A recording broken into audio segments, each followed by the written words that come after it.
We focused last time on the providence of God in nature, in particular, the world that comes at us. Let me bore in a little more specifically on the difficult topic of sickness, disease, life, death, disability, and ask, how does the providence of God relate there?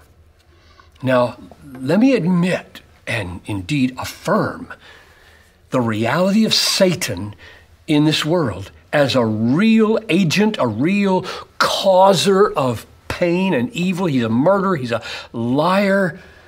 Revelation 2:10, behold, the devil is about to cast some of you, Christians, into prison so that you will be tested and you will have tribulation for 10 days. Be faithful unto death, and I will give you the crown of life. So it seems to teach that not only can Satan throw Christians into prison, he can so orchestrate things that they die, and we should be faithful unto death. So I don't mean to minimize at all between the overarching providence of God and our experience, the reality of Satan in here doing his thing. However, Satan does not have absolute or final or decisive control in any of the things that he does.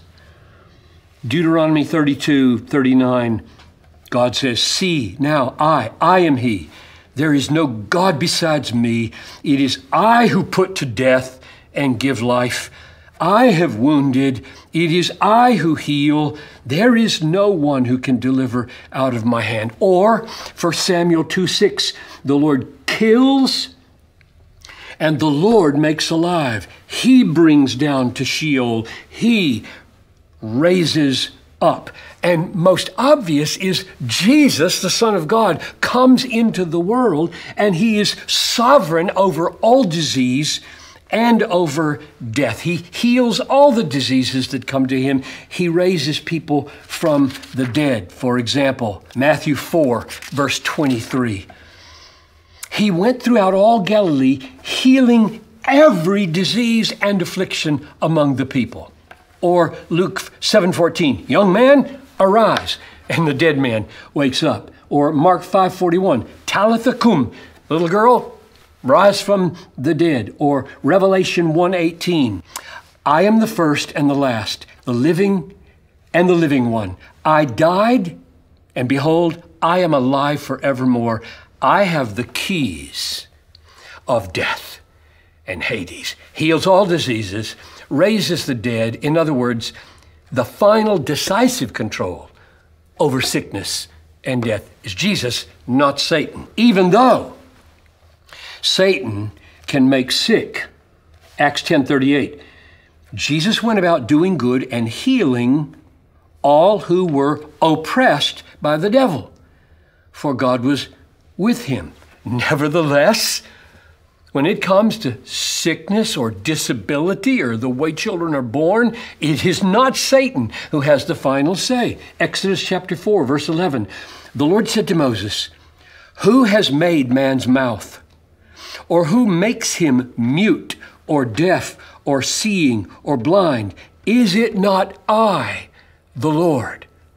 Or John 9:1-3. Rabbi, Jesus, who sinned, this man or his parents, that he was born blind? That's their assumption. Somebody sinned. It's his fault or is his parents' fault. Somebody's got to be blamed here. And Jesus said, it is not that this man sinned or his parents, but that the works of God might be displayed in him. God's at work here. He has a design here.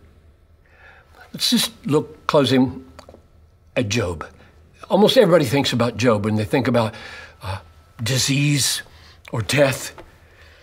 So you know the story. He was a good man, better man than anybody in the land. Satan challenges God with respect to Job, right? And he says, stretch out your hand, this is chapter 1, verse 11, stretch out your hand and touch all that he has, he will curse you to your face. That's Satan to God. And God says, behold, all that he has is in your hand, only against him don't stretch out your hand. So you can go this far, Satan, no further. God is sovereign over Satan. So, without touching Job's skin, this is what happens. Sabaeans kill the servants and steal all the oxen and all the donkeys. Lightning strikes and kills all his sheep and his shepherds. And worst of all, a great wind hits the house. This would be like a tornado. Hits the house where all 10 of his children are partying, and every last one of them dies. And the news comes to Job, and this is what happens. Then Job arose. This is chapter 1, verse 20 and 21. Job arose and tore his robe and shaved his head and fell on the ground and worshiped. And he said, naked I came from my mother's womb, naked I will return. The Lord gave, and the Lord has taken away. Blessed be the name of the Lord. He worshiped. He acknowledged the Lord has done this, even though Satan got permission to do it. Now, was he wrong? Some people say, oh, Job is wrong to say that. And the very next verse says, in all this, Job did not sin or charge God with wrong. It wasn't wrong. It wasn't sin for him to talk that way and to say, God has done this. I bow under it and worship my God. So Satan challenges God again, skin for skin. Let me touch his skin. He will curse you. Let me touch his skin. The Lord said to Satan, behold, he is in your hand. Only spare his life. So Satan went out from the presence of the Lord, and listen to this, and Satan struck Job with loathsome sores from the sole of his foot to the crown of his head. The text says Satan did that. Satan did that. God's in control. You can go this far, no further. Here's what Job says when his wife says, you should just curse God and die. Chapter 2, verse 10.